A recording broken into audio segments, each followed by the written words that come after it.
അല്ല, കേരളത്തിലാകെയുള്ള ഈ തിരിച്ചടി വളരെ ഗൗരവമുള്ളത് തന്നെ. ഇപ്പോൾ ജനവിധി വിനയപൂർവ്വം അംഗീകരിക്കുന്നു.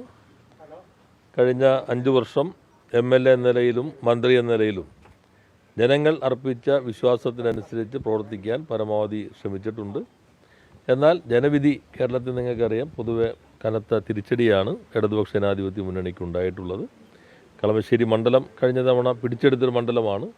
ഇത്തരമൊരു തിരിച്ചടിയുടെ പൊതുഘട്ടത്തിൽ അതിനെ മറികടക്കാൻ കഴിഞ്ഞിട്ടില്ല എന്നുള്ളതാണ് യാഥാർത്ഥ്യം. എന്തായാലും കേരളത്തിലാകെ മുന്നണിക്കുണ്ടായ തിരിച്ചടി അത് പൂർണ്ണമായിട്ടും പഠിക്കേണ്ടതുണ്ട്. അങ്ങനെ ഒന്നും അല്ല ഞങ്ങൾ പ്രതീക്ഷിച്ചിരുന്നത്. പക്ഷേ ജനങ്ങൾ മറ്റൊരു രീതിയിലാണ് വിധി എഴുതിയിട്ടുള്ളത്. അതിൽ നിന്ന് പാഠങ്ങൾ ഉൾക്കൊള്ളും. ആവശ്യമായിട്ടുള്ള ചർച്ചകൾ നടത്തി ആവശ്യമായിട്ടുള്ള മറ്റ് നടപടികളിലേക്ക് പിന്നീട് പോകും എന്നാണ് കാണുന്നത്.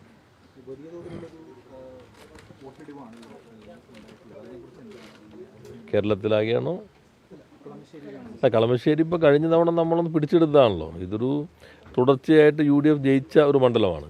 അപ്പോൾ അതിൻ്റെ ഒരു ഘടനയുണ്ട്. ആ ഘടനയിൽ പൊതുവെ ഒരു ഒഴുക്ക് വരുമ്പോൾ പിടിച്ചു നിൽക്കാൻ പറ്റാവുന്നൊരു ഘടനയുള്ള മണ്ഡലമല്ല കളമശ്ശേരി. എന്നാൽ പൊതുവെ അങ്ങനെ ഒരു ഒഴുക്കിലും നമുക്ക് ഏകദേശം കഴിഞ്ഞ തവണ നമുക്ക് കിട്ടിയ ഭൂരിപക്ഷത്തിനപ്പുറത്തേക്ക് അവർക്കൊരു ഭൂരിപക്ഷം കിട്ടുന്ന സ്ഥിതിയാണ് ഉണ്ടായിട്ടുള്ളത്. അത് കുറേ കൂടി നോക്കേണ്ടതുണ്ട്. പക്ഷേ കളമശ്ശേരി നേരത്തെ പറഞ്ഞ പോലെ അതിൻ്റെ രാഷ്ട്രീയ ഘടന, പല ഘടകങ്ങൾ, അതെല്ലാം ഇത്തരമൊരു തിരിച്ചടിയിൽ നമുക്ക് അതിജീവിക്കാൻ കഴിയാവുന്നൊരു സാഹചര്യമല്ല. ജനങ്ങൾ എഴുതിയിട്ടുള്ള വിധിയെഴുത്തിനെ പൂർണ്ണമായിട്ടും അംഗീകരിക്കുന്നു. നമ്മൾ കണ്ടതുപോലെ ആകണമെന്നില്ല ജനങ്ങൾ കാര്യങ്ങൾ കണ്ടിട്ടുണ്ടാവുക. അത് പഠിച്ച് ആവശ്യമായിട്ടുള്ള തിരുത്തുകൾ വരുത്തി വീണ്ടും ജനവിശ്വാസം ആർജിക്കുന്നതിനാവശ്യമായ പ്രവർത്തനങ്ങൾ കേന്ദ്രീകരിക്കുക എന്നതാണ് ഈ ഘട്ടത്തിൽ ചെയ്യാൻ കഴിയുന്നത്. പാർട്ടി കോട്ടകൾ പോലും വലിയ തോതിൽ അല്ല, കേരളത്തിലാകെയുള്ള ഈ തിരിച്ചടി വളരെ ഗൗരവമുള്ളത് തന്നെയാണ്. അങ്ങനെ ഒന്നല്ല ഞങ്ങൾ പ്രതീക്ഷിച്ചിരുന്നത്. അത് ഞങ്ങൾക്ക് മനസ്സിലാക്കാനും ആ രൂപത്തിൽ കഴിഞ്ഞിട്ടില്ല എന്നതും വസ്തുതയാണ്. അപ്പോൾ അത്തരം കാര്യങ്ങളെല്ലാം പാർട്ടി കൂട്ടായി തന്നെ ചർച്ച ചെയ്യും, ആവശ്യമായിട്ടുള്ള വിലയിരുത്തൽ നടത്തും. എന്തായാലും നഷ്ടപ്പെട്ട ജനവിശ്വാസം, ജനപിന്തുണ തിരിച്ചു പിടിക്കുന്നതിന് ആവശ്യമായിട്ടുള്ള പ്രവർത്തനങ്ങളിലാണ് കേന്ദ്രീകരിക്കേണ്ടത് എന്ന കാര്യത്തിൽ തർക്കമില്ല. പാർട്ടി വിരുദ്ധരെന്ന് മുദ്ര കുത്തിയവരുടെ വിജയത്തെ എങ്ങനെ കാണുന്നു? പൊതുവെ എല്ലാ കാര്യങ്ങളും പരിശോധിക്കുമല്ലോ. എന്തുകൊണ്ട് ഇത്തരത്തിലുള്ള ഒരു തിരിച്ചടി ഉണ്ടായി?